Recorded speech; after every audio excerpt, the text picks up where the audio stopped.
ወንድ ልጅ ብዙ ሲያወራ በተለይ ሴት ፊት ክብሩን ያጣል።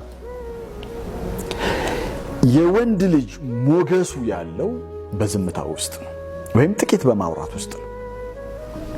የወንድ ልጅን ሞገስ የሚወስደው ምን እንደሆነ ታውቃላችሁ? ብዙ ማውራት። ሴቶች የሚወዱትና የሚያከብሩት ምን አይነት ወንድ ነው ካልከኝ፣ ብዙ ማያወራ፣ በጣም ዝም የሚልም አይወዱም። ብዙ ማያወራ፣ ለሁሉም ነገር ጣልቃ ገብቶ የማያወራ ወንድ ሴቶች ያከብራሉ፣ ይወዳሉ። የሚገርም ሙሳ መጥቶ ቃለ ማኸጥቡካ ነው፣ ምንድነው ችግራቸው? ይነግሩታል ችግሩን፣ ከዛ የሚፈልጉትን ነገር ያደርጋል። ከዛ ውጪ ትርፍ የሆኑ ቃላቶችን አይናገርም።